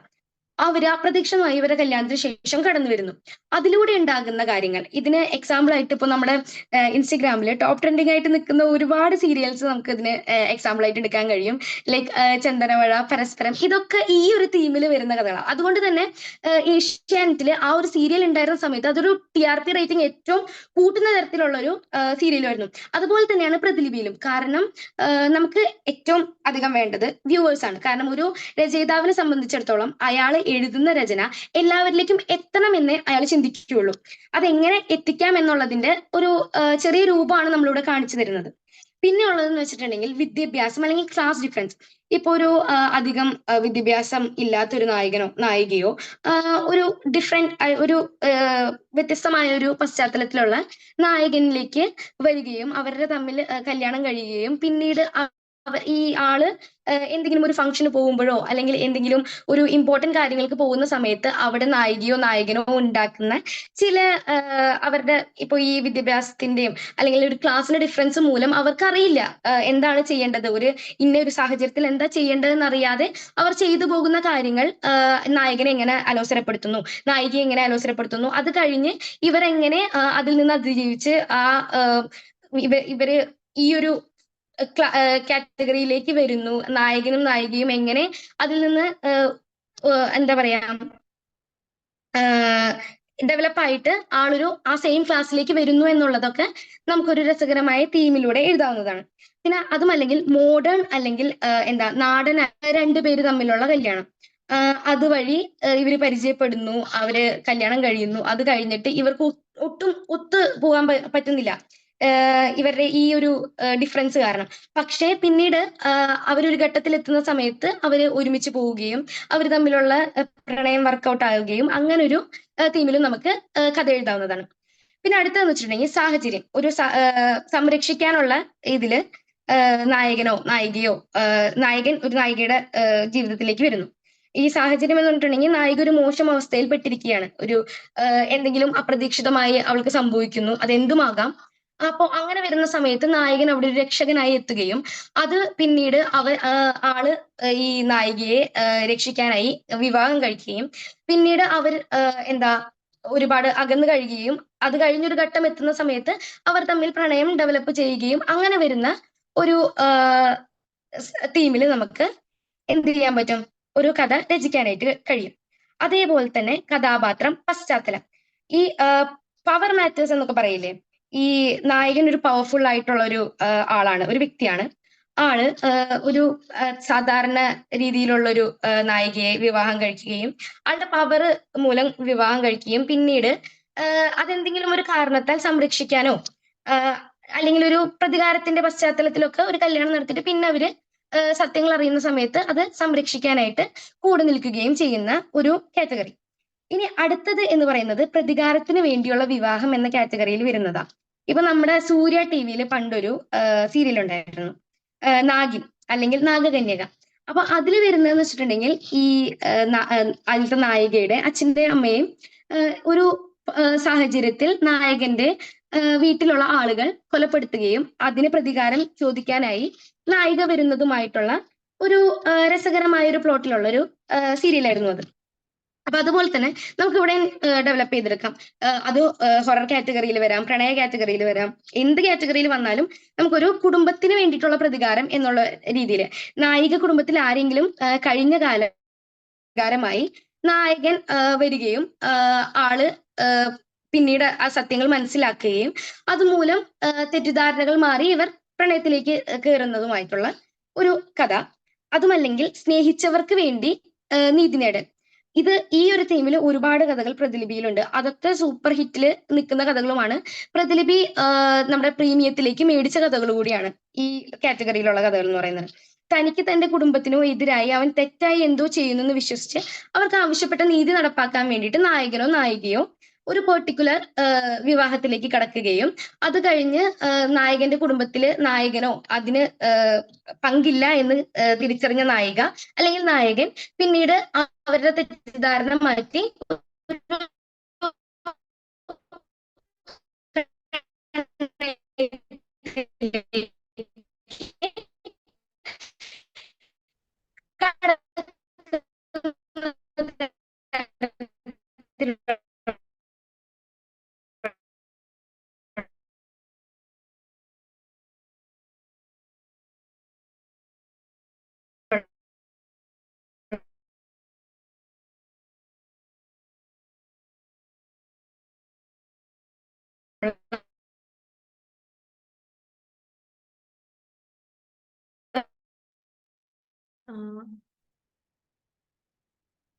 സാൽമിയുടെ നെറ്റ് കട്ടായിട്ടുണ്ടെന്ന് തോന്നുന്നു.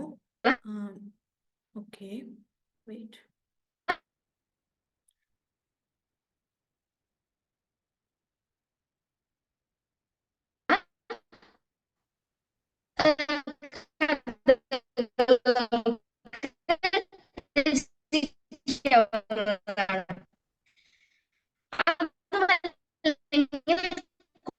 കുടുംബത്തിന്റെ കടം അല്ലെങ്കിൽ അഭിമാന പ്രശ്നം. ഈ അഭിമാന പ്രശ്നം എന്ന് പറയുമ്പോൾ ഈ നായകൻ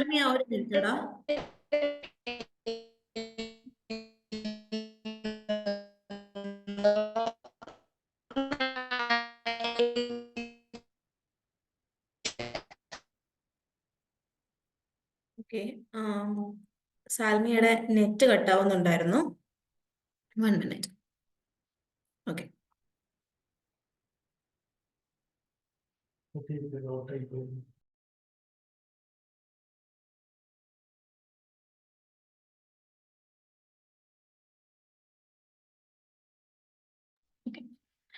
ഓക്കെ, സാൽമിയ റീജോയിൻ ചെയ്യുന്നുണ്ട്.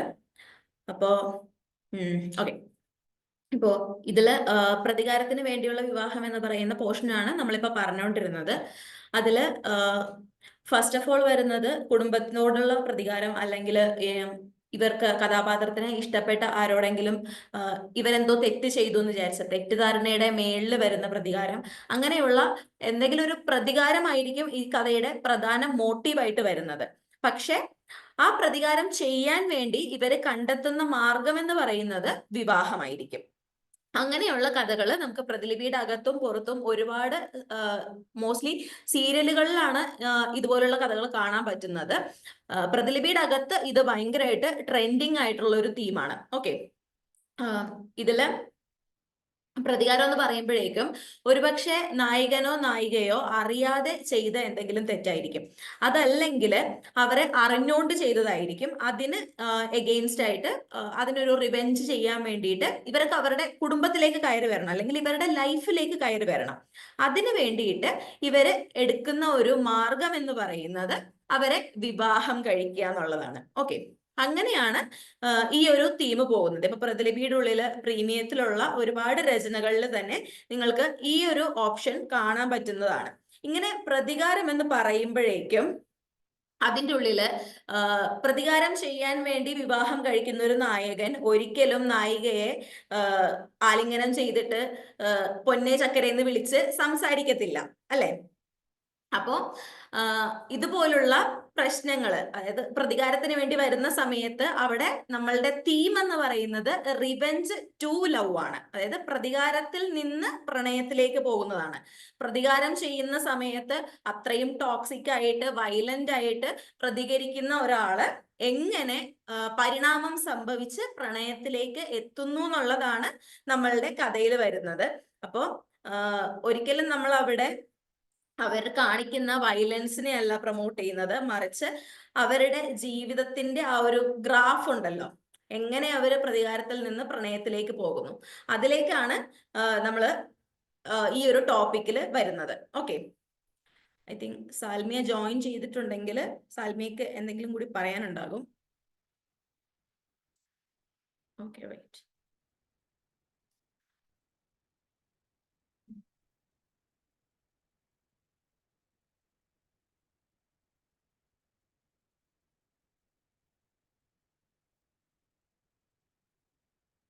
ഓക്കെ, സാൽമിയ ഒന്ന് മൈക്ക് ഓൺ ചെയ്ത് നോക്കാവോ? ഹലോ, കേൾക്കുന്നുണ്ടോ? Yes yes. ഓക്കെ, സോറി, ചെറിയ നെറ്റിന്റെ ഇഷ്യൂ വന്നു. ഓക്കെ, അപ്പോ എന്റെ സാന്നിധ്യത്തിൽ ഷൈമ ക്ലാസ് എടുത്തിരിക്കുന്നത് ഞാൻ കണ്ടിട്ടുണ്ടായിരുന്നു.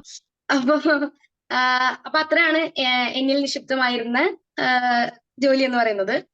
അപ്പോ ഷൈമ എവിടെ വരെയാണ് എടുത്തിരുന്നത്, അതോ തീർത്തിരുന്നോ?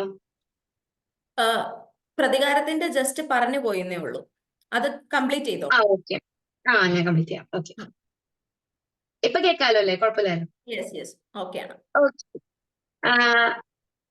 അപ്പൊ സ്നേഹിച്ചവർക്ക് വേണ്ടി നീതി നേടൽ അതിനെ പശ്ചാത്തലമാക്കിയിട്ട് ഒരു കഥ വരുമ്പോ ഒരിക്കലും നായകനും നായികയും എന്ത് ചെയ്യില്ല, ഒരു വളരെ മനം ചുറ്റി പ്രണയമോ അല്ലെങ്കിൽ ഭയങ്കര സോഫ്റ്റ് ആയിട്ടൊന്നും സംസാരിക്കണമെന്നില്ല. അപ്പൊ അങ്ങനെ വരുന്ന സമയത്ത് നായകനോ നായികയോ അവരുടെ കുടുംബത്തിൽ ആർക്കെങ്കിലും അല്ലെങ്കിൽ അവരുടെ സുഹൃത്തുക്കൾക്കോ വേണ്ടപ്പെട്ടവർക്കോ എന്തെങ്കിലും ഒരു പ്രശ്നം പറ്റുന്ന സമയത്ത്, അല്ലെങ്കിൽ അവർക്ക് എന്തെങ്കിലും ഒരു അപകടം നായികയുടെയോ നായകന്റെയോ കുടുംബത്തിന്റെ ഭാഗത്തു നിന്ന് ഉണ്ടായ സമയത്ത് അവർ തമ്മിൽ ഉണ്ടാകുന്ന ഒരു പ്രശ്നം, അത് പ്രതികാരത്തിന് വേണ്ടി ഇവർ വിവാഹിതരാകുന്നു. തന്റെ അസുഖത്തെ മറച്ചു വെച്ചുകൊണ്ട് നായകനോ നായികയോ ഈ വിവാഹത്തിലേക്ക് ഏർപ്പെടുന്നു. അതുവഴി ഉണ്ടാവുന്ന കാര്യങ്ങളും അതിലൂടെ വരുന്ന പ്ലോട്ടുകളും വെച്ചിട്ട് നമുക്ക് നമ്മുടെ ഭാവനയിൽ തന്നെ ഒരു കഥ രചിക്കാവുന്നതാണ്. അതുപോലെ തന്നെ കുടുംബത്തിലെ കടം അല്ലെങ്കിൽ അഭിമാന പ്രശ്നം. ഇപ്പോ നായകന്റെ കയ്യിൽ നിന്ന് നായികയുടെ അച്ഛൻ കുറച്ച് കാശ് കടം വാങ്ങുകയോ, അല്ലെങ്കിൽ നായികയുടെ അച്ഛൻ ന്റെ കയ്യിൽ നിന്ന് നായകൻ കുറച്ച് കാശ് കടം വാങ്ങുകയും അത് കഴിഞ്ഞ് അത് വീട്ടാൻ ഇവർക്ക് കഴിയാതെ ഒരു സാഹചര്യം വരുന്ന സമയത്ത് മകളെ വിവാഹം കഴിക്കണം, അല്ലെങ്കിൽ ഒരു ഡിസബിലിറ്റി ഉള്ള അല്ലെങ്കിൽ സ്പെഷ്യലി ഏബിൾഡ് ആയിട്ടുള്ള ഒരു നായികയോ നായകനോ ആണെങ്കിൽ, അല്ലെങ്കിൽ ഇവരുടെ കുടുംബത്തിന് എന്തെങ്കിലും പ്രശ്നമുണ്ട്, അത് കാരണമുണ്ടാകുന്ന ഒരു വിവാഹം, അതിലൂടെ നായകനും നായികയും തമ്മിൽ പ്രണയം പൂവിടുന്നു. അവർ തമ്മിൽ പിരിക്കാൻ കഴിയാത്ത ബന്ധത്തിൽ വരികയും അതുവഴി ഉണ്ടാകുന്നൊരു കഥയും നമുക്ക് ജനറേറ്റ് ചെയ്തെടുക്കാവുന്നതാണ്. അപ്പോ ഇത്രയും തീമുകളാണ് നമ്മുടെ പ്രതിലിപിയിലെ ഏറ്റവും പ്രശസ്തമായി നിൽക്കുന്ന തീമുകൾ എന്ന് വേണമെങ്കിൽ നമുക്ക് പറയാം. അപ്പൊ അതുകൊണ്ട് തന്നെ നമുക്ക് പ്രതിലിപിയിൽ നിന്ന് വരുമാനമാണ് ആഗ്രഹിക്കുന്നതെങ്കിൽ, ഒരു എന്താ പറയാ, ഇപ്പൊ നമ്മളെല്ലാവരും ഒരു ഫിനാൻഷ്യലി സ്റ്റേബിൾ ആവാൻ ആഗ്രഹിക്കുന്ന ആളുകളാണ്, എസ്പെഷ്യലി വീട്ടമ്മമാരുടെ കാര്യം നോക്കുകയാണെങ്കിൽ. അപ്പൊ അങ്ങനെയുള്ള ആൾക്കാർക്ക് ഇങ്ങനെ ഒരു തീമൊക്കെ എടുത്ത് ആ ഒരു കെമിസ്ട്രി വർക്കൗട്ടായി വായനക്കാരെ പിടിച്ചിരുത്താവുന്ന തരത്തിൽ എഴുതാനായിട്ട് കഴിയുമെന്നുണ്ടെങ്കിൽ ഉറപ്പായും നിങ്ങൾക്ക് അത്യാവശ്യം നല്ല രീതിയിൽ തന്നെ പ്രതിലിപിയിൽ നിന്ന് ഏൺ ചെയ്യാൻ കഴിയുമെന്ന് ഞാൻ പറയുന്നു. കാരണം ഈ 5 കൊല്ലത്തെ അല്ലെങ്കിൽ 4 കൊല്ലത്തെ ജേണിയിൽ 3 കൊല്ലോ 2 കൊല്ലം കണ്ടായിട്ടുള്ളൂ എനിക്ക് പ്രതിലിപിയിൽ നിന്ന് പൈസ കിട്ടി തുടങ്ങിയിട്ട്. അതിൽ നിന്ന് തന്നെ അത്യാവശ്യം മോശമില്ലാത്ത തരത്തിൽ എനിക്ക് പ്രതിലിപിയിൽ നിന്ന് ഏൺ ചെയ്യാനായിട്ട് കഴിഞ്ഞിട്ടുണ്ട്. ഇപ്പോ എന്റെ കോളേജിൽ പോകുന്നതിന്, പെട്രോൾ അടിക്കുന്നതിനും, ഫ്രണ്ട്സിന്റെ കൂടെ പോയി ഫുഡ് അടിക്കുന്നതിനൊക്കെ ആയിട്ട് എനിക്കിപ്പോ വേറെ ഡിപ്പെൻഡ് ചെയ്യേണ്ടി വരുന്നില്ല. അപ്പൊ അങ്ങനെയുള്ള തരത്തിലാണ് നിങ്ങൾ നോക്കുന്നത് പ്രശസ്തിയും. കാരണം പ്രതിലിപി അത്യാവശ്യം നല്ല രീതിയിൽ തന്നെ റൈറ്റേഴ്സിനെ പ്രൊമോട്ട് ചെയ്യുന്നുണ്ട്. ഇപ്പോ അങ്ങനെ പ്രൊമോഷൻ ഇല്ലായിരുന്നുവെങ്കിൽ ഞാൻ ഒരിക്കലും നിങ്ങളുടെ മുന്നിലേക്ക് എത്തില്ല. കാരണം അത്രയും എന്താ പറയാ, ഇൻട്രോവേർട്ട് ആയിട്ട് നടന്നിരുന്ന എന്നെ പ്രതിലിപിയാണ് ഈ ഒരു തരത്തിലേക്ക് മാറ്റിയെടുത്തതെന്ന് വേണമെങ്കിൽ പറയാം. അതുകൊണ്ട് തന്നെ ഈ പ്രതിലിപിയിൽ നിന്നാണ് എനിക്ക് അത്രയും ധൈര്യം കിട്ടിയത്. പുറത്ത് സംസാരിക്കാനും എന്റെ അഭിപ്രായങ്ങൾ പറയാനും എഴുതാനുമുള്ള ധൈര്യം എനിക്ക് നേടിത്തന്നത് പ്രതിലിപിയാണ്. അത് ഞാൻ ഏതൊരു വേളയിലും പറയുകയും ചെയ്യും. അതുകൊണ്ട് തന്നെ കോളേജിലായാലും സ്കൂളിലായാലും എല്ലായിടത്തും എനിക്ക് വേറിട്ട് നിൽക്കാനും കഴിയുന്നുണ്ട്. അപ്പൊ അതിന് എനിക്കൊരു അവസരം ഉണ്ടാക്കി തന്ന പ്രതിലിപിയോട് എനിക്ക് തീർത്താൽ തീരാത്ത നന്ദിയുണ്ട്.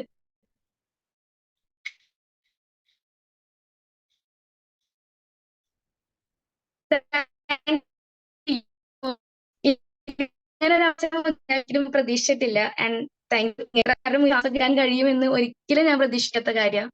അപ്പൊ അങ്ങനെ വരുമ്പോ താങ്ക് യു ഓൾ ഇത്രയും നേരം എന്നെ കേട്ടിരുന്നതിന്. And if you have any doubt about the topic, എന്തെങ്കിലും സംശയമുണ്ടെങ്കിൽ എന്നോട് ഇപ്പൊ തന്നെ ചോദിക്കാം. Or else, Shaima, you can continue.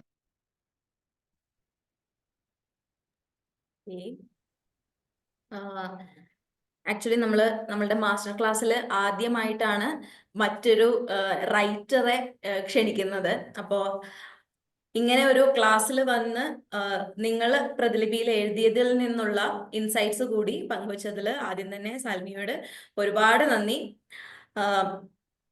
ഇനി ഇന്നത്തെ ടോപ്പിക്കിൽ നിങ്ങൾക്ക് എന്തെങ്കിലും സംശയങ്ങൾ ഉണ്ടെന്നാണെങ്കിൽ, അതായത് ഇന്ന് പറഞ്ഞ, അതായത് ആക്സിഡന്റൽ മാരേജ് അതല്ലെങ്കിൽ അറേഞ്ച്ഡ് മാരേജ്, ഇതിൽ എന്തെങ്കിലും സംശയങ്ങൾ ഉണ്ടെങ്കിൽ, എങ്ങനെയാണ് എനിക്ക് ഇത് എഴുതാൻ പറ്റുന്നത്, അങ്ങനെയുള്ള എന്തെങ്കിലും സംശയങ്ങൾ ഉണ്ടെങ്കിൽ ഇപ്പൊ ചാറ്റിൽ ഇടാവുന്നതാണ്. ഞങ്ങൾ ആരെങ്കിലും ഒരാൾ അത് ആൻസർ ചെയ്യുന്നുണ്ടാകും. പിന്നെ ടോപ്പിക്കിൽ എന്തെങ്കിലും ഒരു പോർഷൻ മിസ്സായി പോയിട്ടുണ്ട്, എന്തെങ്കിലും കൂടുതലായിട്ട് അറിയണം, അങ്ങനെ ഉണ്ടെങ്കിലും ചോദിക്കാവുന്നതാണ്. ഓക്കെ, ഇതിപ്പോ നമ്മളിപ്പോ ഈ ടോപ്പിക്ക് ഡിസൈഡ് ചെയ്യുന്ന സമയത്ത് തന്നെ നമ്മളോട് പറയുന്നുണ്ടായിരുന്നു പ്രതിലിപിയിൽ മുഴുവനായിട്ടൊരു കല്യാണ സീസൺ ആണ് നടന്നുകൊണ്ടിരിക്കുന്നതെന്ന്. പക്ഷെ ഇതിലുള്ളൊരു കോമഡി എന്ന് വെച്ച് കഴിഞ്ഞാല്, നമ്മൾ ഈ ടോപ്പിക്ക് സെലക്ട് ചെയ്യുന്ന സമയത്ത് ഒരിക്കലും പ്രതിലിപിയിൽ ഇനി വരാനിരിക്കുന്ന കണ്ടന്റുകൾ ഇതില് അറേഞ്ച്ഡ് മാരേജ് കണ്ടന്റ് ആയിരിക്കണം വേണ്ടത്, അല്ലെങ്കിൽ പ്രതിലിപിയിൽ ഫോഴ്സ്ഡ് മാരേജ് ആണ് വേണ്ടത്, അങ്ങനെയല്ല നമ്മൾ പ്ലാൻ ചെയ്തത്. നമ്മൾ ആദ്യം ചെയ്തതെന്ന് വെച്ച് കഴിഞ്ഞാൽ, പ്രതിലിപിയിൽ ഏറ്റവും കൂടുതലായിട്ട് ആളുകൾ വായിക്കുന്ന രചനകൾ എടുത്തു. ഓക്കെ, എന്നിട്ട് ഇതിൽ എന്താണ് വർക്കായത് അത് കണ്ടുപിടിച്ചിട്ട് അതിൽ നിന്നാണ് നമ്മൾ ഇത്തവണത്തെ ടോപ്പിക്കുകൾ തിരഞ്ഞെടുത്തിരുന്നത്. അതിൽ സർപ്രൈസിംഗ്ലി ഈ നേരത്തെ പറഞ്ഞ പോലെ കല്യാണ സീസൺ ആണെന്ന് പറഞ്ഞതുപോലെ തന്നെ പ്രതിലിപിയിലെ ഏറ്റവും കൂടുതൽ ആളുകൾ വായിക്കുന്ന രചനകൾ ഓൾമോസ്റ്റ് തുടങ്ങുന്നത് ഒരു കല്യാണത്തിൽ നിന്നായിരിക്കും. ഓക്കെ, അപ്പോൾ അങ്ങനെയാണ് നമ്മൾ ഈ കല്യാണം എന്ന് പറയുന്ന, അല്ലെങ്കിൽ വിവാഹം എന്ന് പറയുന്ന ഒരു ടോപ്പിക്കിലേക്ക് എത്തുന്നത്. അതിൽ തന്നെ പല രീതിയിലുള്ള പ്ലോട്ടുകളുണ്ട്, തീമുകളുണ്ട്. ഓക്കെ, അങ്ങനെയാണ് നമ്മൾ ഈ ഒരു സംഭവം സെറ്റ് ചെയ്തിരിക്കുന്നത്. ഇപ്പൊ ഇതിന്റെ ഉള്ളിൽ ഇന്നത്തെ ദിവസം നമ്മൾ ആക്സിഡന്റൽ മാരേജ് പറഞ്ഞു, അതായത് അപ്രതീക്ഷിതമായിട്ടുള്ള വിവാഹം പറഞ്ഞു, പിന്നെ അറേഞ്ച്ഡ് മാരേജ് പറഞ്ഞു. ഇനി അതിന്റെ അപ്പുറത്തേക്ക് പ്രതിലിപിയിലെ ഏറ്റവും ഹോട്ട് ടോപ്പിക് ആയിട്ടുള്ള കോൺട്രാക്ട് മാരേജ് അല്ലെങ്കിൽ കോൺട്രാക്ട് വിവാഹം എന്ന് പറയുന്നത് നമ്മൾ നാളെ സംസാരിക്കുന്നുണ്ടാകും. ഇതിലെല്ലാം നിങ്ങൾ നോക്കേണ്ടതെന്ന് വെച്ച് കഴിഞ്ഞാൽ, ഇപ്പോ ഒരു അറേഞ്ച്ഡ് മാരേജ് എന്ന് പറയുന്ന സമയത്ത് നമ്മള് രണ്ടുപേര്, ഇഷ്ടമില്ലാതെയുള്ള രണ്ടുപേര്, അവരെ നമ്മൾ വിവാഹം കഴിപ്പിച്ചു, അത് മാത്രമായിരിക്കും നമ്മളുടെ മൈൻഡിലേക്ക് വരുന്നത്. പക്ഷേ അതിൽ നിന്ന് വ്യത്യസ്തമായിട്ട് എങ്ങനെ നമുക്ക് അറേഞ്ച്ഡ് മാരേജിനെ തന്നെ വ്യത്യസ്തമായിട്ട് എഴുതാൻ പറ്റും, അങ്ങനെയുള്ള കാര്യങ്ങളൊക്കെയാണ് നമ്മൾ ഇനിയുള്ള ക്ലാസ്സുകളിലും നോക്കുന്നത്. പിന്നെ മറ്റൊരു കാര്യമുള്ളത്, ഇപ്പൊ നമ്മളൊരു ട്രെൻഡിങ് ടോപ്പിക്കിലുള്ള ഒരു രചന നോക്കുന്ന സമയത്ത് ആ രചനയിൽ തന്നെ ചില പ്രശ്നങ്ങളൊക്കെ ഉണ്ടാകും. മോറലി പ്രശ്നങ്ങൾ ഉള്ളതുണ്ട്, പോളിസിയുടെ ഭാഗത്തുനിന്ന് അവിടെ നിന്ന് ഇവിടെ നിന്ന് പ്രശ്നങ്ങൾ വരുന്നതുണ്ട്. അപ്പൊ അങ്ങനെയുള്ള പ്രശ്നങ്ങളൊക്കെ ഇല്ലാതെ എങ്ങനെ നമുക്ക് കഥ എഴുതാമെന്നുള്ളതും നമ്മൾ അടുത്ത ദിവസങ്ങളിൽ നോക്കുന്നുണ്ടാകും. ഓക്കെ, ഇനി നമുക്ക് ഓക്കെ, ഫസ്റ്റ് ഓഫ് ഓൾ വന്നിരിക്കുന്നത് റെക്കമെൻഡേഷൻ സിസ്റ്റം എങ്ങനെയാണ് വർക്ക് ചെയ്യുന്നതെന്ന് ചോദിച്ചിരുന്നു. അതായത് ഇപ്പൊ ഞാനൊരു രചന എഴുതുന്ന സമയത്ത് ഞാൻ കണ്ടിന്യൂസ് ആയിട്ട് എഴുതുന്ന ഒരാളാണെങ്കിൽ, പ്രതിലിപി റെക്കമെൻഡേഷൻ സിസ്റ്റത്തിൽ നിങ്ങളുടെ രചനകൾ വരണമെന്നാണെങ്കിൽ നിങ്ങൾ ചെയ്യേണ്ട ഫസ്റ്റ് കാര്യം, ആഴ്ചയിൽ 3 അല്ലെങ്കിൽ 4 അതിൽ കുറവ് പാർട്ടുകൾ പ്രസിദ്ധീകരിക്കാതിരിക്കുക.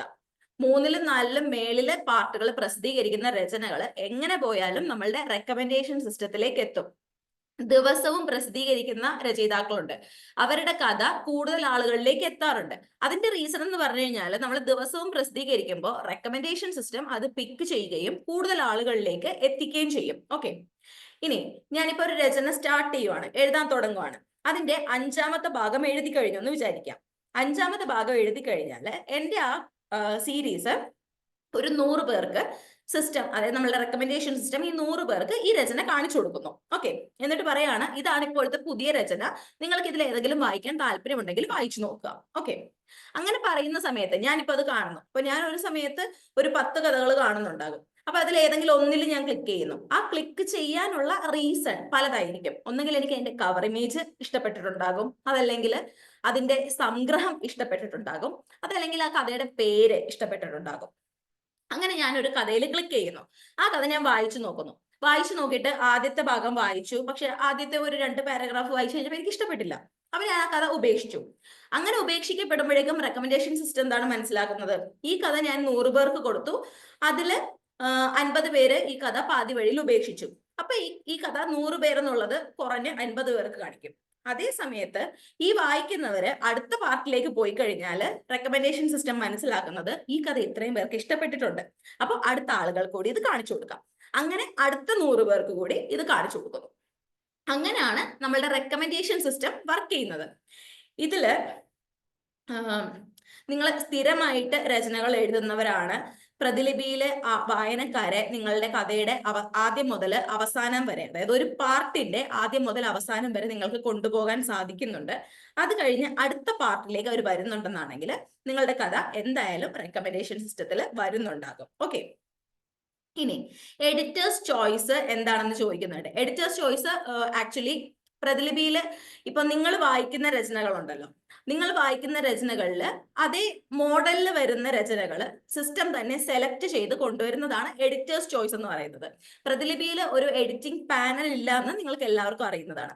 നിങ്ങളുടെ രചന റെക്കമെൻഡേഷൻ സിസ്റ്റത്തിൽ എപ്പോഴെങ്കിലും ചെന്നിട്ടുണ്ടോ എന്ന് നിങ്ങൾക്ക് മനസ്സിലാക്കാൻ പറ്റുന്ന ഒരു ഓപ്ഷൻ കൂടിയാണ് എഡിറ്റേഴ്സ് ചോയ്സ്. പലപ്പോഴും നിങ്ങൾ തന്നെ നമ്മുടെ സ്വന്തം രചന എഡിറ്റേഴ്സ് ചോയ്സിൽ കാണാറുണ്ട്.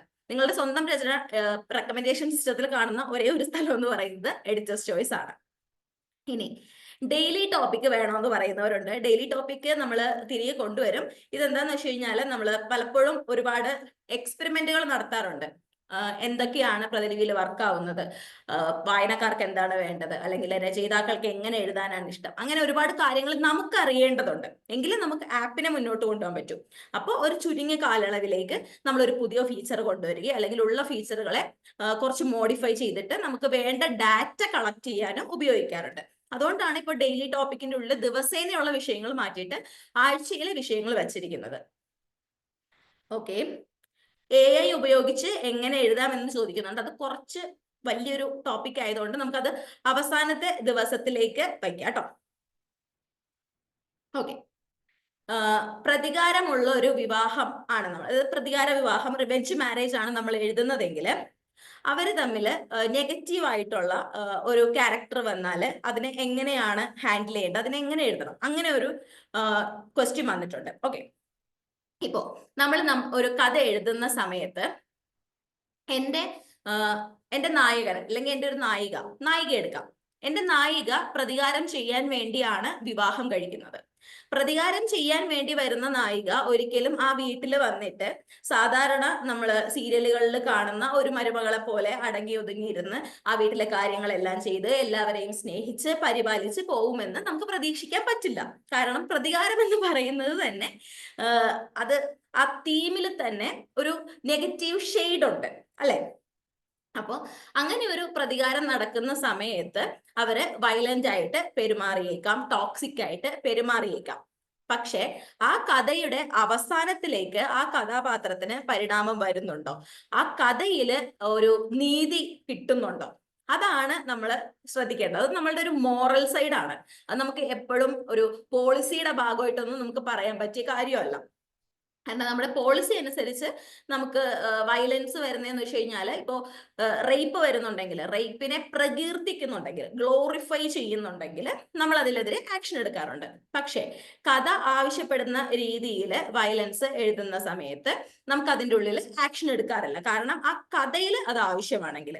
പക്ഷെ പിന്നീട് ആക്ഷൻ എടുക്കുന്നതെന്ന് വെച്ച് കഴിഞ്ഞാൽ അറപ്പുളവാക്കുന്നതോ അല്ലെങ്കിൽ അമിത വർണ്ണനയുള്ളതോ ആയിട്ടുള്ള വയലൻസിലാണ്.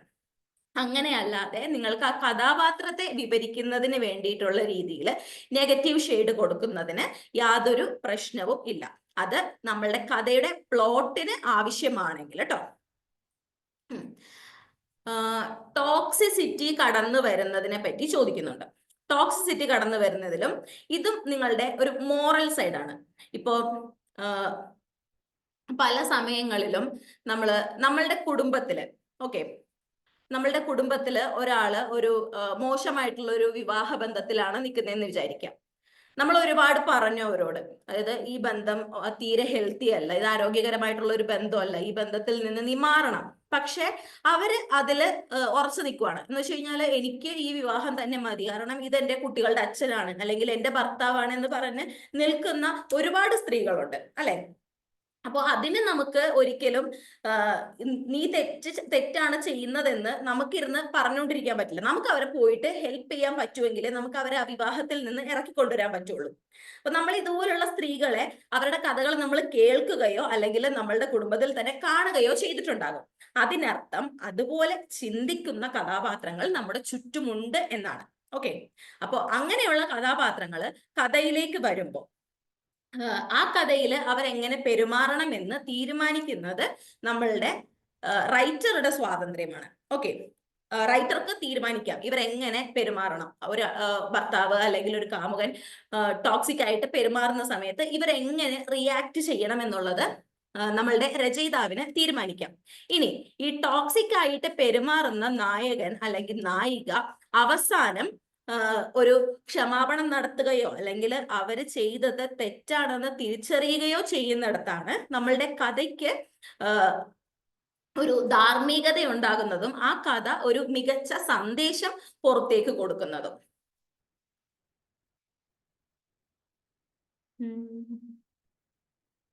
സ്ട്രോങ് വുമൺ സ്റ്റോറി, അതായത് ശക്തിയായിട്ടുള്ള സ്ത്രീ കഥാപാത്രങ്ങളുള്ള കഥ എങ്ങനെ ഹൊറർ ബേസിൽ എഴുതണം എന്ന് ചോദിച്ചിട്ടുണ്ട്. ഇത് 3-ാമത്തെ ദിവസം, അതായത് നമ്മളുടെ ക്ലാസിന്റെ 3-ാമത്തെ ദിവസം ഇതേ കറക്റ്റ് ടോപ്പിക്ക് ഇതേ പേരിൽ തന്നെ നമ്മൾ എടുക്കുന്നുണ്ട്. അപ്പോൾ അന്നത്തെ ക്ലാസ്സിൽ അറ്റൻഡ് ചെയ്യാം കേട്ടോ.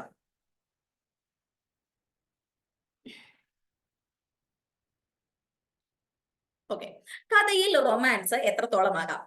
ഞാൻ പ്രതീക്ഷിച്ചിരുന്ന ചോദ്യമാണിത്. ചോദിച്ച ആൾക്ക് എന്തായാലും ഒരുപാട് നന്ദി.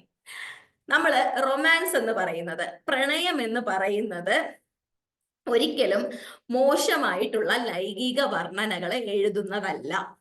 പ്രതിലിപിയില് നമുക്ക് പ്രതിലിപിയുടെ സിസ്റ്റത്തിൽ തന്നെ മോശമായിട്ടുള്ള വാക്കുകൾ ഉൾപ്പെടുന്ന സമയത്ത് അത് കണ്ടുപിടിച്ച് ഡിലീറ്റ് ചെയ്യപ്പെടുന്ന ഓപ്ഷൻ ഉണ്ട്. ഓക്കെ, അപ്പൊ പലപ്പോഴും ഇങ്ങനെ ഡിലീറ്റ് ചെയ്യപ്പെടുന്ന സമയത്ത് നമ്മളോട് രചയിതാക്കൾ പറയുന്നത്, ഞാൻ 2-3 മണിക്കൂർ ദിവസം എടുത്ത് എഴുതുന്നതാണ്, നിങ്ങൾ കണ്ണീച്ചോരയില്ലാതെ ഡിലീറ്റ് ചെയ്ത് കളഞ്ഞത്.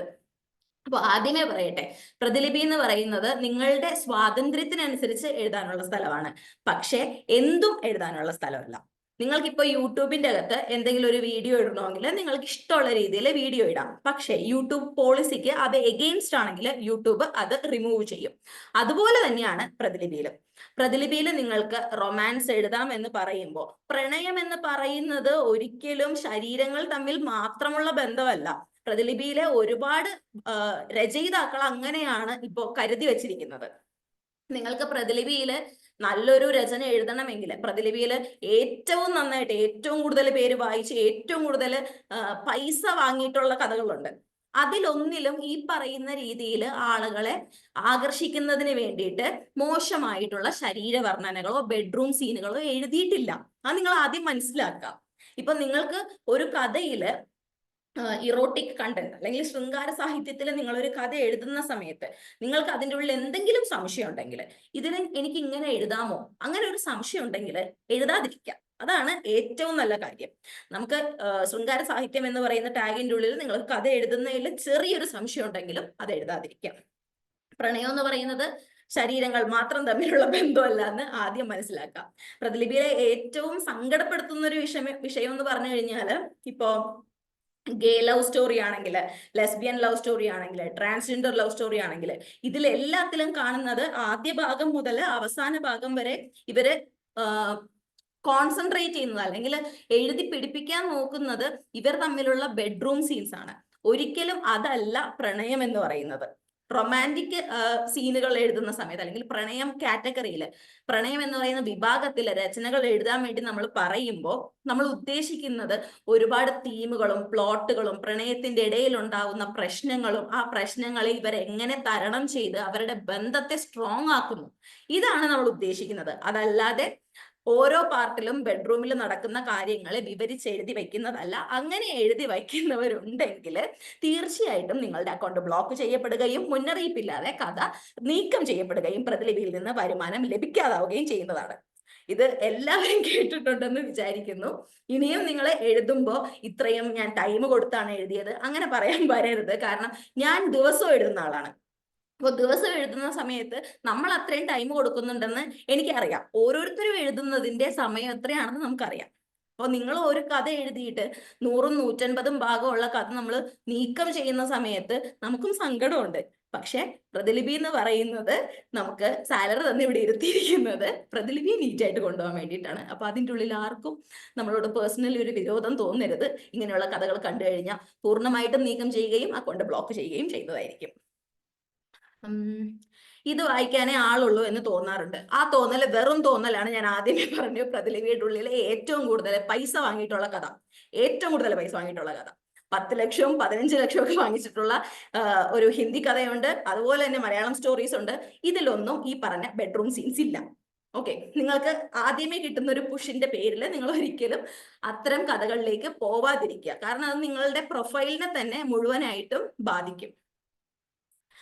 സീസൺ 3 എത്ര വേർഡ്സ് ആവശ്യമുണ്ടെന്ന് ചോദിക്കുന്നുണ്ട്. റൈറ്റിംഗ് ചലഞ്ചിലാണ്. റൈറ്റിംഗ് ചലഞ്ചിന്റെ വിഷയങ്ങൾ ഞാൻ മോസ്റ്റ്ലി നാളത്തെ സെഷനിൽ പറയാം. എഴുതി തുടങ്ങുന്നവര് നമുക്ക് 1000 വാക്കിൽ നിങ്ങളൊന്ന് എഴുതുക, എന്നിട്ട് നമുക്ക് നോക്കാം കേട്ടോ.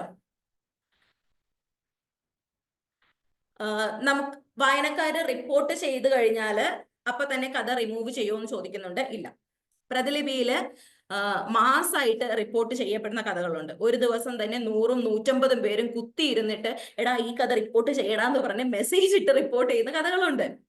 അതൊക്കെ ഇപ്പോഴും പ്രതിലിപിയിലുണ്ട്. നമ്മൾ നോക്കുന്നതെന്ന് വെച്ച് കഴിഞ്ഞാൽ ഒരാളാണ് റിപ്പോർട്ട് ചെയ്യുന്നതെങ്കിൽ പോലും ആ കഥ വായിച്ചു നോക്കി ആ കഥയിൽ എവിടെയെങ്കിലും പോളിസിക്ക് അഗെയിൻസ്റ്റ് ആയിട്ടുള്ള എന്തെങ്കിലും ഉണ്ടോ എന്ന് നോക്കിയിട്ട് അതിനനുസരിച്ചിട്ടാണ് നമ്മൾ ആക്ഷൻ എടുക്കുന്നത്. ചെറുകഥകൾക്ക് പ്രതിലിപിയിൽ സ്ഥാനമില്ല എന്ന് ചോദിക്കുന്നുണ്ട്. ചെറുകഥകൾ നിങ്ങൾക്ക് പ്രതിലിപിയിൽ എഴുതാം. ചെറുകഥകളിൽ നിന്ന് നിങ്ങൾക്ക് പ്രതിലിപിയിൽ വരുമാനം നേടാൻ പറ്റില്ല. ഞാൻ ആദ്യമേ പറഞ്ഞു, ഈ ക്ലാസ് എന്ന് പറയുന്നത് പ്രതിലിപിയിൽ എങ്ങനെ വരുമാനം നേടാം എന്നതിനെ പറ്റിയിട്ട് കോൺസെൻട്രേറ്റ് ചെയ്തിട്ടുള്ള ക്ലാസ്സുകളാണ്. ഓക്കെ, ഇന്നലെ തുടങ്ങിയ കഥകൾ ക്രിയേറ്റർ പ്രോഗ്രാമിൽ ഉൾപ്പെടുത്താൻ പറ്റുമോ എന്ന് ചോദിക്കുന്നുണ്ട്. പറ്റില്ല. ഇന്ന് മുതൽ എഴുതുന്ന കഥകളാണ് നമുക്ക് ഉൾപ്പെടുത്താൻ പറ്റുന്നത്. റേറ്റിംഗിൽ എനിക്ക് 4.9 ആണ് റേറ്റിംഗ്, 4.8 ആണ് റേറ്റിംഗ് എന്നൊക്കെ ചോദിക്കുന്നുണ്ട്. ഫസ്റ്റ് മനസ്സിലാക്കേണ്ട കാര്യം, നിങ്ങളുടെ റേറ്റിംഗ് 4ൽ താഴെ പോയിട്ടുണ്ടെങ്കിൽ മാത്രമാണ് നമുക്ക് അതിനെ ഒരു മോശം റേറ്റിംഗ് എന്ന് പ്രതിലിപിയിൽ പറയാൻ പറ്റുന്നത്. എനിക്കിപ്പോ ഒരു 10 പേര് റേറ്റ് ചെയ്തു, അതിൽ 9 പേരും എനിക്ക് 5 സ്റ്റാർ റേറ്റിംഗ് തന്നു, ഒരാൾ മാത്രം 1 സ്റ്റാർ തന്നു, അല്ലെങ്കിൽ ഒരാൾ മാത്രം എനിക്ക് 4 സ്റ്റാർ തന്നു. അങ്ങനെ വന്നാലും എന്റെ ശരാശരി കാണിക്കുന്ന റേറ്റിംഗ് എന്ന് പറയുന്നത് 4.9 അല്ലെങ്കിൽ 4.9 എന്ന് പറയുന്ന രീതിയിലായിരിക്കും ഉണ്ടാവുന്നത്. ഓക്കെ, അപ്പൊ ഒരിക്കലും അതൊരു മോശം റേറ്റിംഗ് അല്ല. പ്രതിലിപിയിൽ എങ്ങനെയാണ് റേറ്റ് ചെയ്യേണ്ടതെന്ന് അറിയാത്ത ഒരുപാട് പേരുണ്ട്. ഞാൻ ആദ്യമേ പറഞ്ഞു, ഇവരെല്ലാവരും പൂർണ്ണമായിട്ട് മറ്റേ വായനയിൽ നിന്ന് പ്രതിലിപിയിലേക്ക് വന്നവരല്ല, പ്രതിലിപിയിൽ വന്ന് വായിച്ചു തുടങ്ങുന്നവരാണ്. അപ്പൊ എങ്ങനെ പ്രതിലിപിയിൽ റേറ്റ് ചെയ്യണമെന്ന് അറിയാത്തവര്, അല്ലെങ്കിൽ 5 സ്റ്റാർ എന്തിനു കൊടുക്കണം, 1 സ്റ്റാർ എന്തിനു കൊടുക്കണം, 1 സ്റ്റാർ കൊടുത്തു കഴിഞ്ഞാൽ അത് ഏറ്റവും ടോപ്പ് റേറ്റിംഗ് ആണെന്ന് വിചാരിക്കുന്നവരൊക്കെ ഉണ്ട്. അപ്പൊ ഒരു ഒറ്റ സ്റ്റാർ കൊടുത്തിട്ട് നല്ല റിവ്യൂ ഒക്കെ എഴുതും. അപ്പോൾ അത് നമുക്കൊരു മോശമായിട്ട് ഫീൽ ചെയ്യും. അങ്ങനെയൊന്നും നിങ്ങൾ ആലോചിക്കേണ്ട ആവശ്യമില്ല. പ്രതിലിപി റെക്കമെൻഡേഷൻ സിസ്റ്റത്തിന്റെ ഉള്ളിൽ നിങ്ങൾക്ക് എത്ര സ്റ്റാർ റേറ്റിംഗ് കിട്ടി എന്നുള്ളതല്ല, എത്ര പേര് നിങ്ങളുടെ കഥ റേറ്റ് ചെയ്തു എന്നാണ് നോക്കുന്നത്. അപ്പൊ ഒരാൾ 1 സ്റ്റാർ റേറ്റിംഗ് തന്നു, അപ്പൊ നിങ്ങൾ ഓടിപ്പോയിട്ട് അയാളെ ഇൻബോക്സിൽ ബ്ലോക്ക് ചെയ്തു, അയാൾ ഇനി എന്റെ അടുത്ത കഥയ്ക്ക് റേറ്റ് ചെയ്യണ്ടെന്ന് പറഞ്ഞിട്ട്. അപ്പൊ നിങ്ങൾക്ക് നഷ്ടമാവുന്നത് റെക്കമെൻഡേഷൻ സിസ്റ്റത്തിലേക്ക് പോകാനുള്ള ഒരു എൻട്രിയാണ്. അപ്പൊ അങ്ങനെ നോക്കേണ്ട ആവശ്യമില്ല. അവര് പോകെ പോകെ എങ്ങനെയാണ് റേറ്റ് ചെയ്യേണ്ടതെന്ന് പഠിക്കും, അല്ലെങ്കിൽ മുന്നോട്ട് പോകുന്ന സമയത്ത് അവർക്ക് കൂടുതലായിട്ട് എന്താണെന്ന് മനസ്സിലാകും.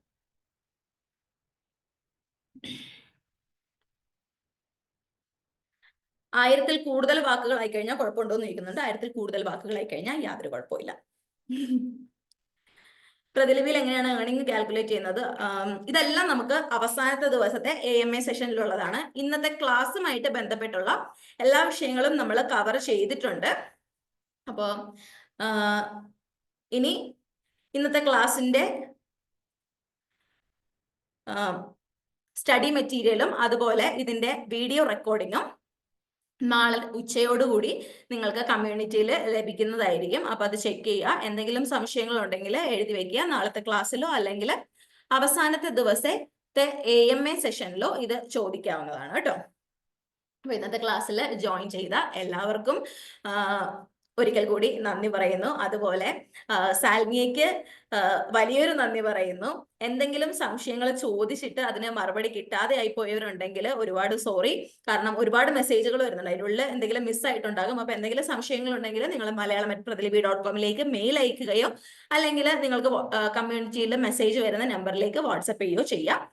എല്ലാവർക്കും ഒരിക്കൽ കൂടി നന്ദി പറഞ്ഞുകൊണ്ട് ഇന്നത്തെ ക്ലാസ് അവസാനിപ്പിക്കുന്നു. നാളെ ഇതേ സമയം നമുക്ക് കാണാം. Okay, by.